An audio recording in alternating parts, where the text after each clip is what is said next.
നമുക്ക് ദൈവവചനം പഠിക്കാനായിട്ട് ഒരല്പസമയം എടുക്കാം. റോമർക്ക് എഴുതിയ ലേഖനമാണ് നമ്മൾ പഠിച്ചുകൊണ്ടിരിക്കുന്നത്. അതിൻ്റെ 24-ാമത്തെ 2-ാം അധ്യായം 24-ാം വാക്യം വരെ നമ്മൾ ചിന്തിക്കുകയുണ്ടായി. ഇന്ന് 25 മുതലുള്ള വാക്യങ്ങൾ നമുക്ക് വായിച്ച് ധ്യാനിക്കാം. നീ ന്യായപ്രമാണം ആചരിച്ചാൽ പരിച്ഛേദന പ്രയോജനമുള്ളത് സത്യം. ന്യായപ്രമാണം ലംഘിയായാലോ നിന്റെ പരിച്ഛേദന അഗ്രചർമ്മമായി തീരുന്നു. ഇത് യഹൂദന്മാരോട് പറയുന്ന വാക്കുകളാണ്. യഹൂദന്മാർക്ക് ദൈവം ന്യായപ്രമാണം കൊടുത്തു. അപ്പോൾ ഈ പരിച്ഛേദന എന്ന് പറയുന്നത് ജഡത്തിൽ ആശ്രയിക്കാതിരിക്കുക എന്നുള്ളതിന് ദൈവം കൊടുത്തിരിക്കുന്ന ഒരു അടയാളമാണ് പരിച്ഛേദന. പഴയ നിയമത്തിൽ അത് ശരീരത്തിലാണ്, എന്നാൽ പുതിയ നിയമത്തിൽ അത് ആത്മാവിലുള്ള ഹൃദയപരിച്ഛേദന എന്ന് പറയുന്നു. പഴയ നിയമത്തിൽ ഈ പരിച്ഛേദന കൊണ്ട് അർത്ഥമാക്കുന്നത് അവരുടെ ഇഷ്ടത്തിനനുസരിച്ച് അവരുടെ ജഡത്തിൽ നിന്നുള്ള ആലോചനയല്ല, മറിച്ച് ദൈവത്തിൻ്റെ കൽപ്പനകൾ അനുസരിക്കുക, അതിന് ഞങ്ങളെ തന്നെ വിധേയപ്പെടുത്തുന്നു എന്നായിരുന്നു ന്യായപ്രമാണത്തിൻ്റെ കീഴിലുള്ള പരിച്ഛേദനയുടെ അർത്ഥം എന്ന് പറയുന്നത്.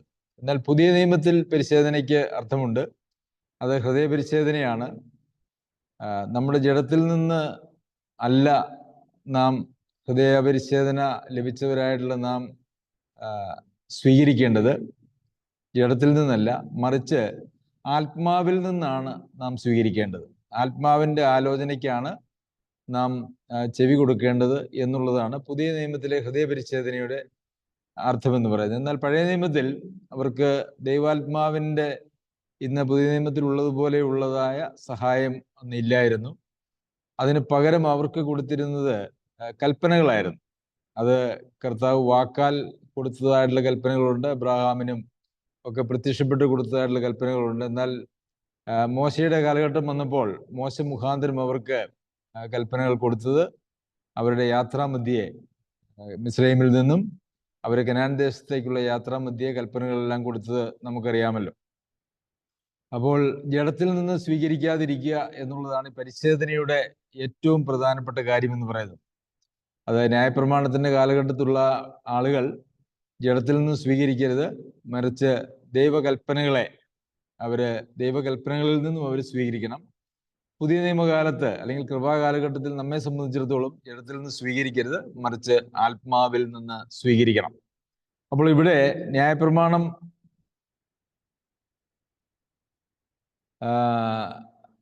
നീ ന്യായപ്രമാണം ആചരിച്ചാൽ പരിച്ഛേദന പ്രയോജനമുള്ളത് സത്യം.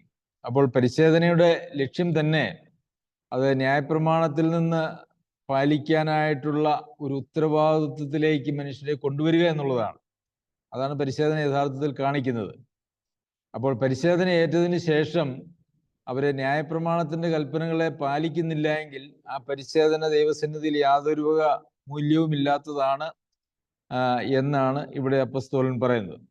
അതുപോലെ തന്നെ ന്യായപ്രമാണം ലംഘിയായാലോ നിന്റെ പരിച്ഛേദന അഗ്രചർമ്മമായി തീരുന്നു. നീ ന്യായപ്രമാണങ്ങൾ അനുസരിക്കുന്നില്ല എങ്കിൽ നിന്റെ പരിച്ഛേദന എന്ന് പറയുന്നത് നീ പരിച്ഛേദന ഏറ്റതായിട്ട് പോലും പരിഗണിക്കേണ്ടതായിട്ടുള്ള ആവശ്യമില്ല. പരിച്ഛേദന അഗ്രചർമ്മമായി തീരുന്നു എന്ന് പറയുന്നത് കൊണ്ട് ഉദ്ദേശിക്കുന്നത് അത്രയുമാണ്. ഒരു പക്ഷേ ശരീരത്തിൽ ഒരു പരിച്ഛേദന ഏറ്റിട്ടുണ്ടെങ്കിൽ പോലും അങ്ങനെ ഒരു പരിച്ഛേദന ഏറ്റതിൻ്റെതായിട്ടുള്ള യാതൊരു പ്രയോജനവും ഇല്ലാത്തത് കൊണ്ട് പരിച്ഛേദന ഏറ്റവരായിട്ട് അവരെ കണക്കാക്കുന്നില്ല എന്നുള്ളതാണ്.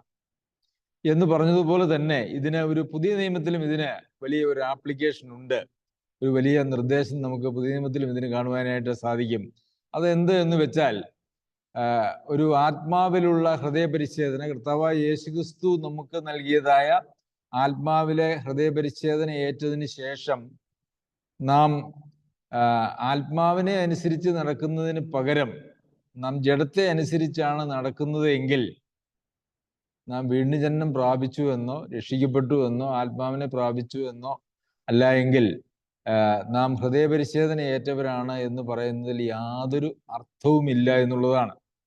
അത് ഒരുപക്ഷെ ന്യായപ്രമാണം അനുസരിക്കാത്തതായിട്ടുള്ള യഹൂദന്മാരുടെ ജീവിതം പോലെയോ അതല്ല എങ്കിൽ ന്യായപ്രമാണം ലഭിച്ചിട്ട് പോലും ഇല്ലാത്ത ജാതികളുടെ ജീവിതം പോലെയുമാണ് ഇരിക്കുന്നത് എന്നുള്ളതാണ്. ഒരു ദൈവ പൈതലിന്റെ, പുതിയ നിയമത്തിൽ ഉള്ള ഒരു വിശ്വാസിയുടെ, രക്ഷിക്കപ്പെട്ട ദൈവ പൈതലിന്റെ ജീവിതത്തിലെ വ്യത്യാസം എന്ന് പറയുന്നത് അവന് ജീവിതത്തിന് വേണ്ടുന്നതായിട്ടുള്ള നിർദ്ദേശങ്ങൾ എവിടുന്ന് പ്രാപിക്കുന്നു എന്നുള്ള ഒരേ ഒരു കാര്യത്തിലാണ്. അതിൻ്റെ പിറകിൽ ധാരാളം ദൈവശാസ്ത്രപരമായിട്ടുള്ള കാര്യങ്ങളുണ്ട്, ആത്മീയ സത്യങ്ങളുണ്ട് എന്നുള്ളതൊക്കെ ശരിയാണ്. എങ്കിലും അതിൻ്റെ ആത്യന്തികമായിട്ടുള്ള ഫലം എന്ന് പറയുന്നത് അവൻ എവിടെ നിന്ന് അവൻ്റെ ആജ്ഞ സ്വീകരിക്കുന്നു. രക്ഷിക്കപ്പെട്ടതിന് ശേഷവും ഒരാൾ അവൻ ജഡത്തിൽ നിന്നാണ് അവൻ ആലോചനകൾ സ്വീകരിക്കുന്നത്, അല്ലെങ്കിൽ ജഡത്തിന്റെ ഇഷ്ടത്തിനനുസരിച്ചാണ് അവൻ പോകുന്നത് എങ്കിൽ അവൻ രക്ഷിക്കപ്പെട്ടു എന്ന് പറയുന്നതിൽ യാതൊരു അർത്ഥവുമില്ല. അതിനോട് സമാനമായിട്ടുള്ളൊരു കാര്യമാണ് ഇവിടെ നമുക്ക് കാണാനായിട്ട് കഴിയുന്നത്. നീ യഹൂദനാണ്, കൽപ്പനകളൊക്കെ നിനക്ക് ലഭിച്ചിട്ടുണ്ട്. അതിലുള്ള ഒരു കൽപ്പനയാണ് പരിച്ഛേദന എന്ന് പറയുന്നത്. നീ പരിച്ഛേദന ഏൽക്കുകയും ജഡത്തിൽ ആശ്രയിക്കുകയില്ല, അതല്ലെങ്കിൽ ജഡത്തെ അനുസരിച്ച് ജീവിക്കുകയില്ല, പ്രമാണങ്ങൾക്കനുസരിച്ച് ജീവിച്ചു കൊള്ളാമെന്ന് നീ പറയുകയും ചെയ്തതിന് ശേഷം വീണ്ടും ജഡത്തിന്റെ പിന്നാലെയാണ് പോകുന്നതെങ്കിൽ നീ ഏറ്റതായിട്ടുള്ള പരിച്ഛേദനയ്ക്ക് യാതൊരു അർത്ഥവുമില്ല. അത് അഗ്രചർമ്മത്തിന് തുല്യമാണ്, അല്ലെങ്കിൽ പരിച്ഛേദന ഏൽക്കാതിരിക്കുന്ന ജാതികളുടെ ജീവിതത്തിന് തുല്യമാണ് എന്നാണ് നമുക്കിവിടെ കാണാനായിട്ട് കഴിയുന്നത്. അപ്പോൾ നമ്മെ സംബന്ധിച്ചും വളരെ പ്രാധാന്യമുള്ള ഒരു ചിന്ത ഇതിൽ നിന്ന് നമുക്കൊരു പ്രമാണം നമുക്ക് ലഭ്യമാണ്. പ്രിയമുള്ളവരെ, നമ്മുടെ ജീവിതത്തെ നിയന്ത്രിക്കുന്നത് നമ്മുടെ ജഡമാണോ, അതല്ലെങ്കിൽ നമ്മുടെ ദേഹവും കൂടി ഉള്ളതായ ആ ഒരു സംവിധാനമാണോ നമ്മളുടെ ജീവിതത്തെ നിയന്ത്രിക്കുന്നത് എന്ന് വെച്ചാൽ, ചുരുക്കത്തിൽ പറഞ്ഞാൽ നമുക്ക് തോന്നിയതുപോലെയാണോ നാം ജീവിക്കുന്നത് എന്ന് നാടൻ ഭാഷയിൽ വേണമെങ്കിൽ നമുക്കതിനെ പറയുവാനായിട്ട് സാധിക്കും. നമുക്ക് തോന്നിയതുപോലെ നാം ജീവിക്കുക എന്ന് പറഞ്ഞാൽ നാം ആത്മാവിന്റെ നിയന്ത്രണത്തിലല്ല, നാം ജഡത്തിന്റെ നിയന്ത്രണത്തിലാണ്. ന്യായാധിപന്മാരുടെ കാലഘട്ടത്തെക്കുറിച്ച് നമ്മൾ ന്യായാധിപന്മാരുടെ പുസ്തകത്തിൽ നിന്ന് വായിക്കുമ്പോൾ അവിടെ ഓരോരുത്തരും അവനവന് ബോധിച്ചതുപോലെ നടന്നു എന്ന് നമ്മൾ വായിക്കുന്നുണ്ട്. ഓരോരുത്തർക്കും അവനവന് എന്താണോ ശരി തെറ്റുകൾ എന്നുള്ളത് അവനവൻ തീരുമാനിച്ച് അവനവന്റെ ഇഷ്ടത്തിനനുസരിച്ച് നടക്കുന്ന ഒരു കാലഘട്ടം. അവർക്ക് ആ കാലഘട്ടത്തിൽ അവരെ നിയന്ത്രിക്കുവാനായിട്ട് രാജാവ് ഉണ്ടായിരുന്നില്ല. അന്ന് ന്യായപ്രമാണവും അവർക്ക് കൊടുത്തിട്ടുണ്ടായിരുന്നില്ല എന്ന് നമുക്കറിയാമല്ലോ. അന്ന് ന്യായാധിപന്മാരായിരുന്നു അവർക്ക് ഓരോ സമയങ്ങളിലും ന്യായപാലനം ചെയ്യുന്നതിനായിട്ട് ദൈവം വെച്ചിരിക്കുന്നതായിട്ടുള്ള ക്രമീകരണം. അതുകൊണ്ട് ഓരോരുത്തരും അവനവന് ബോധിച്ചതുപോലെ നടന്നു. ഇന്ന് നമ്മൾ ക്രിസ്തീയ ലോകത്തിലേക്ക് നോക്കിയാൽ രക്ഷിക്കപ്പെട്ടു എന്ന് പറയുന്നതായ, അല്ല എങ്കിൽ ഇവിടുത്തെ ഈ ഭാഷയിൽ പറഞ്ഞാൽ, നാം ഇപ്പോൾ വായിച്ചുകൊണ്ടിരിക്കുന്ന വേദഭാഗത്തെ ഭാഷയിൽ പറഞ്ഞാൽ, ആത്മാവിലുള്ള ഹൃദയപരിച്ഛേദന ഏറ്റു എന്ന് പറഞ്ഞതിന് ശേഷം ഓരോരുത്തരും അവനവന് ബോധിച്ചതുപോലെ നടക്കുന്ന ഒരു ജീവിതമാണ് ഇന്ന് ലോകത്തെല്ലായിടത്തും നമുക്ക് കാണാനായിട്ട് കഴിയുന്നത്. യഥാർത്ഥത്തിൽ ആത്മാവിനെ അനുസരിച്ച് നടക്കണമെന്നുള്ളതായ ഒരു ഉപദേശം പോലും ഇന്ന് പലയിടത്തുമില്ല. ആത്മാവ് എന്ന് പറഞ്ഞാൽ ഒരു അന്യഭാഷയ്ക്കൊരു പര്യായമായിട്ട് മാത്രമാണ് ഇന്ന് ആത്മാവ് എന്നുള്ളത് നിലനിൽക്കുന്നത്. പാപത്തെ ജയിക്കുവാനായിട്ട് ആത്മാവിന്റെ ശക്തി വേണം, വിശുദ്ധ ജീവിതത്തിന് ആത്മാവിന്റെ ശക്തി വേണം എന്നൊക്കെ പൊതുവിൽ ചില വർത്തമാനങ്ങൾ ആളുകൾ പറയുമെന്നുള്ളതിൽ കവിഞ്ഞ് ദൈവാത്മാവിന്റെ ആലോചനകളെ ശ്രവിക്കുവാനോ അത് കേൾക്കുവാനോ അതിനനുസരിച്ച് മുമ്പോട്ട് പോകുവാനോ താല്പര്യമോ അല്ലെങ്കിൽ അതിന് സന്നദ്ധതയോ ഉള്ളതായിട്ടുള്ള ആളുകൾ ഇന്ന് ക്രിസ്തീയ ലോകത്തിൽ വളരെ അപൂർവമാണ്. അപ്പോൾ നമ്മെ സംബന്ധിച്ചിടത്തോളം നാം രക്ഷിക്കപ്പെട്ടു എന്ന് പറയുന്നത് അത് അന്വർത്ഥമാകണമെങ്കിൽ, അതൊരു യാഥാർത്ഥ്യമാകണമെങ്കിൽ നാം ആത്മാവിനെ അനുസരിച്ച് ജീവിക്കുന്ന ആളുകളായിരിക്കണം. അല്ല എങ്കിൽ ഇവിടെ ന്യായപ്രമാണത്തിന്റെ കാലഘട്ടത്തിൽ ജീവിച്ചിരുന്നതായ യഹൂദന്മാർ അവര് ജഡത്തിൽ പരിച്ഛേദന ഏറ്റതിന് ശേഷം അവര് ദൈവകൽപ്പനകൾ അനുസരിക്കാതെ തങ്ങൾക്ക് ബോധിച്ചതുപോലെ നടന്നതുകൊണ്ട് അവർ പരിച്ഛേദന ഏറ്റവരായിട്ട് പോലും ദൈവം കണക്കാക്കുന്നില്ല എന്ന് പറഞ്ഞതുപോലെ നമ്മെ രക്ഷിക്കപ്പെട്ടവരായിട്ട് കൂടി ദൈവം കണക്കാക്കുന്നില്ല എന്ന് പറയേണ്ടതായിട്ടുള്ള സാഹചര്യം ഉണ്ടാകും. ശരി, തുടർന്ന് നമ്മൾ വായിക്കുമ്പോൾ, അഗ്രചർമ്മി ന്യായപ്രമാണത്തിന്റെ നിയമങ്ങളെ പ്രമാണിച്ചാൽ അവന്റെ അഗ്രചർമ്മം പരിച്ഛേദന എന്ന് എണ്ണുകയില്ലയോ? അപ്പോൾ ഇവിടെ ഈ പരിച്ഛേദന കൊണ്ട് ഉദ്ദേശിക്കുന്നത് അവർ ദൈവകൽപ്പനകളെ അനുസരിച്ച് ജീവിക്കുക, ഞാൻ ജീവിച്ചുകൊള്ളാം എന്നുള്ള ദൈവവുമായിട്ടുള്ള ഒരു ഉടമ്പടി ആണത്. എന്നാൽ പരിച്ഛേദന ഏൽക്കാത്തതായിട്ടുള്ള ആളുകൾ, ആ ഉടമ്പടി ദൈവവുമായിട്ട് ആ ഉടമ്പടി ഇല്ലാത്തതായിട്ടുള്ള ആളുകൾ അവർ ന്യായപ്രമാണത്തിന്റെ കൽപ്പനകളെ അനുസരിച്ച് ജീവിക്കുന്നുവെങ്കിൽ അത് അവനൊരു പരിച്ഛേദന ഏറ്റതിന് തുല്യമാണ് എന്നാണ് ഇവിടെ പറയുന്നത്. 27-ാമത്തെ വാക്യത്തിലെ സ്വഭാവത്താൽ അഗ്രപചർമ്മിയായവൻ ന്യായപ്രമാണം അനുഷ്ഠിക്കുന്നുവെങ്കിൽ അക്ഷരവും പരിച്ഛേദനയുമുള്ള ന്യായപ്രമാണ ലംഘിയായ നിന്നെ അവൻ വിധിക്കുകയില്ലയോ? അപ്പോൾ ജാതികളിൽ നിന്ന് വന്നതായിട്ടുള്ള ആളുകൾ, അല്ലെങ്കിൽ ജാതികളായിട്ടുള്ള ആളുകൾ, അതുപോലെ തന്നെ യഹൂദന്മാരിൽ നിന്ന് വന്നതായിട്ടുള്ള ആളുകൾ, യഹൂദ ആചാരങ്ങളും അതെല്ലാം ഉണ്ട്. അപ്പോൾ ഞാനൊരു യഹൂദനാണ്, എനിക്ക് ന്യായപ്രമാണം ലഭിച്ചിട്ടുണ്ട്, ദൈവത്തെ ഞാൻ ഏറ്റവും അടുത്ത് അറിഞ്ഞിട്ടുണ്ട്, അതുപോലെ തന്നെ ഞാൻ പരിച്ഛേദനയേറ്റവനാണ് എന്നൊക്കെ അഭിമാനിക്കുകയും എന്നാൽ ദൈവകൽപ്പനകളുടെ ലംഘനക്കാരനായിട്ട് ജീവിക്കുകയും ചെയ്യുമ്പോൾ ഇതൊന്നും ലഭിക്കാത്തതായ ജാതികളിൽ നിന്നുള്ള ആളുകൾ അവര് ഈ കൽപ്പനകൾ അനുസരിച്ച് ജീവിക്കുകയും ചെയ്യുമ്പോൾ അവിടെ വരുന്നതായിട്ടുള്ള വ്യത്യാസമാണ് അവര്, അതായത് ജാതികളിൽ നിന്ന് വന്നതായിട്ടുള്ള ആളുകൾ അല്ലെങ്കിൽ ജാതികളായിട്ടുള്ള ആളുകൾ നിങ്ങളെ വിധിക്കുകയില്ലയോ എന്നാണ് ചോദിക്കുന്നത്. അപ്പോൾ അവരെ വിധിക്കാനായിട്ട് ജാതികൾക്ക് സാധിക്കും. കാരണം യഥാർത്ഥത്തിലുള്ള പരിച്ഛേദന അതിൻ്റെ യഥാർത്ഥത്തിലുള്ള അർത്ഥത്തിൽ അവര് പാലിക്കുന്നു എന്ന് വെച്ചാൽ അവര് കൽപ്പനകളെ അവര് പാലിച്ച് ജീവിക്കുന്നു എന്നുള്ളതാണ്. 28-ാമത്തെ വാക്യത്തിൽ പുറമേ യഹൂദനായവൻ യഹൂദനല്ല, പുറമേ ജഡത്തിലുള്ളത് പരിച്ഛേദനയുമല്ല. അപ്പോൾ നമുക്ക് അതിന് ഒരു ആത്മീയ അർത്ഥം കൊടുക്കുവാനായിട്ട് സാധിക്കും. പുറമേ വിശ്വാസിയായവൻ ഒരു വിശ്വാസിയല്ല, പുറമേ രക്ഷിക്കപ്പെട്ടു എന്ന് അവകാശപ്പെടുന്നവൻ രക്ഷിക്കപ്പെട്ടിട്ടുമില്ല, അല്ലെങ്കിൽ ആ രക്ഷയ്ക്ക് യാതൊരു വക ദൈവസന്നിധിയിൽ സാങ്കത്യവുമില്ല എന്ന് നമുക്കതിനെക്കുറിച്ച് പറയുവാനായിട്ട് കഴിയും. പുറമേ ഉള്ള ചില ആചാരാനുഷ്ഠാനങ്ങളല്ല ഒരു വ്യക്തിയെ യഹൂദനാക്കുന്നത്. അതുപോലെ തന്നെ പുറമേ ഉള്ള ആചാരാനുഷ്ഠാനങ്ങളല്ല ഒരു വ്യക്തിയെ ഒരു ദൈവ പൈതലും ആക്കുന്നത്. അത് അവനും ദൈവവുമായിട്ടുള്ള ബന്ധത്തിൽ അധിഷ്ഠിതമായിട്ടുള്ള ഒരു കാര്യമാണ്. ദൈവം പറഞ്ഞിരിക്കുന്ന കാര്യങ്ങൾ കേൾക്കാൻ തയ്യാറില്ലാത്ത പരിച്ഛേദനയേറ്റ യഹൂദന്മാരെ ജാതികൾക്ക് സമന്മാരായിട്ട് ദൈവം കാണുന്നത് പോലെ തന്നെ ദൈവം പറയുന്നത് കേൾക്കുവാൻ, ആത്മാവ് പറയുന്നത് കേൾക്കുവാൻ താല്പര്യമില്ലാത്തതായ സ്വന്തം വഴിക്ക് പോകുന്നതായിട്ടുള്ള ഒരു വിശ്വാസിയെ അല്ലെങ്കിൽ ദൈവപൈതൽ എന്ന് അവകാശപ്പെടുന്ന ഒരാളെ ദൈവം ഒരു ജാതിയായിട്ട് തന്നെ അല്ലെങ്കിൽ രക്ഷിക്കപ്പെടാത്ത ഒരാളായിട്ട് തന്നെയാണ് കാണുന്നത്. അങ്ങനെയേ കാണാനായിട്ട് സാധിക്കുള്ളൂ. അതുകൊണ്ടാണ് ജഡത്തെ അനുസരിച്ച് ജീവിച്ചാൽ നിങ്ങൾ മരിക്കും നിശ്ചയം എന്ന് ദൈവവചനത്തിൽ നാം വായിക്കുന്നത്. തിമോത്തിയോസിന് ലേഖനം എഴുതുമ്പോൾ 2-ാമത്തെ ലേഖനത്തില് കർത്താവ് ദൈവാത്മാവ് പറഞ്ഞിരിക്കുന്നതായുള്ളൊരു കാര്യം, ഭക്തിയുടെ വേഷം ധരിച്ച് അതിൻ്റെ ശക്തിയെ ത്യജിക്കുന്നവരെ കുറിച്ച് നമ്മളിവിടെ വായിക്കുന്നുണ്ട്. ഭക്തിയുടെ വേഷം ധരിച്ച്. അപ്പോൾ ഒരു വേഷമുണ്ട്, ഭക്തിയുടെ ഒരു വേഷമുണ്ട്. ഇത് പഴയ നിയമത്തിൽ യഹൂദന്മാരാണ് എന്നുള്ളതിൻ്റെ ഒരു അടയാളമായിരുന്നു അവർക്ക് പരിച്ഛേദന എന്ന് പറയുന്നത്.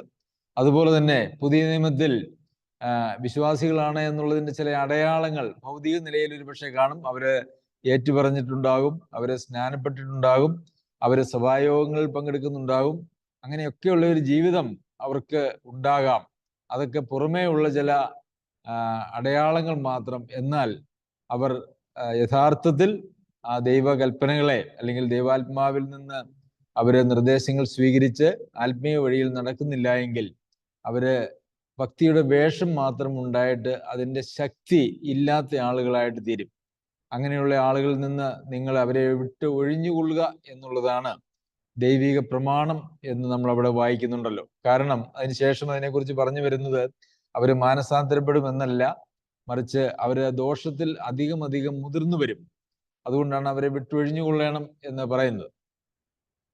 ഒരിക്കൽ ഒരാള് ദൈവഭക്തനല്ലാതിരിക്കെ അവര് ഈ ദൈവഭക്തിയുടേതായിട്ടുള്ള ആചാരാനുഷ്ഠാനങ്ങൾ എന്ന് വേണമെങ്കിൽ നമുക്ക് പറയത്തക്ക വിധത്തിൽ ഈ പറഞ്ഞതുപോലെ കൃത്യമായ സഭായോഗങ്ങൾക്ക് പോവുകയും അതുപോലെ തന്നെ വചനം ധാരാളമായിട്ട് വായിച്ച് പഠിക്കുകയും ഒരുപക്ഷെ മറ്റുള്ളവരെ പഠിപ്പിക്കുകയും പിന്നെ കുറേയേറെ ക്രിസ്ത്യാനികൾ ചെയ്യേണ്ടതായിട്ടുള്ള അല്ലെങ്കിൽ ദൈവമക്കൾ ചെയ്യേണ്ടതായിട്ടുള്ള പ്രവർത്തനങ്ങളൊക്കെ അവർ ചെയ്യുകയും ചെയ്തുകൊണ്ടിരിക്കുന്നുവെങ്കിൽ അങ്ങനെയുള്ള ആളുകൾക്ക് പലപ്പോഴും അവർ ദൈവവുമായിട്ട് ആന്തരികമായിട്ടുള്ള ബന്ധമില്ലെങ്കിൽ അവരെ മാനസാന്തരത്തിലേക്ക് കൊണ്ടുവരിക എന്ന് പറയുന്നത് ഭയങ്കര പ്രയാസമാണ്.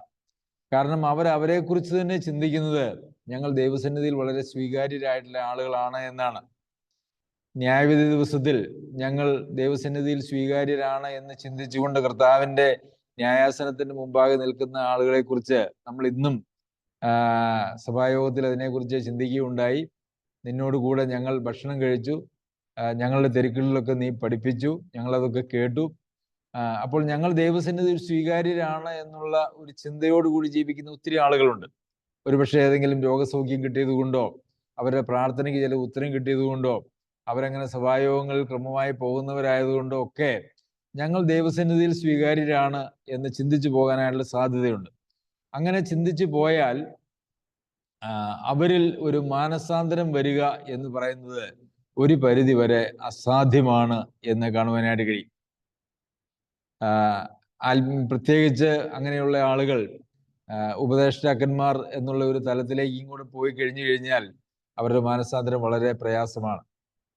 പ്രിയമുള്ളവരെ, പുറമെ യഹൂദനായവൻ യഹൂദനല്ല, പുറമെ ജഡത്തിലുള്ളത് പരിച്ഛേദനയുമല്ല, പുറമെ വിശ്വാസിയായവൻ വിശ്വാസി ആയിക്കൊള്ളണമെന്നില്ല, പുറമേ ഉള്ള ആചാരാനുഷ്ഠാനങ്ങൾ ഒരുവന്റെ വിശ്വാസത്തെ തെളിയിക്കുന്നുമില്ല, അതിനെ ഉറപ്പിക്കുന്നുമില്ല.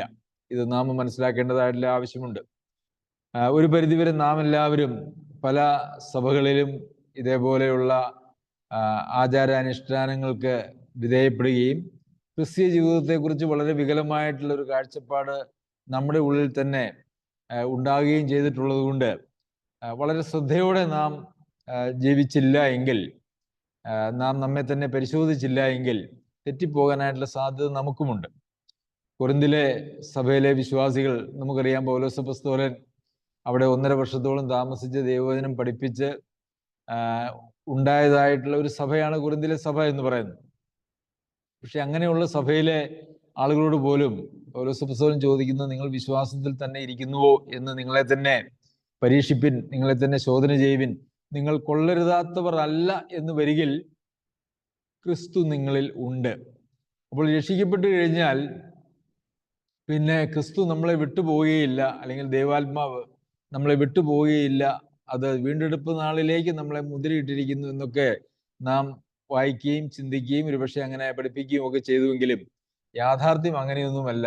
കൊള്ളരുതാത്തവരായി ദൈവകൽപ്പനകളെ ലംഘിച്ച് ജഡത്തെ അനുസരിച്ച് ജീവിക്കുന്നു എന്ന് വന്നാൽ കർത്താവിനോട് ചേർന്ന് ജീവിക്കുവാനായിട്ട് നമുക്ക് കഴിയില്ല, കർത്താവിൽ വസിക്കുവാനായിട്ട് കഴിയുകയില്ല. കർത്താവിൽ വസിക്കുന്നവർക്ക് മാത്രമാണ് കർത്താവിലുള്ള നിത്യജീവന്റെ അവകാശം ലഭിക്കുന്നത്. അങ്ങനെയുള്ള ആളുകൾക്ക് മാത്രമാണ് ദൈവസന്നിധിയിൽ സ്വീകാര്യതയുമുള്ളത്. അതിനുള്ള പാലമാണ് വിശ്വാസം എന്ന് പറയുന്നത്.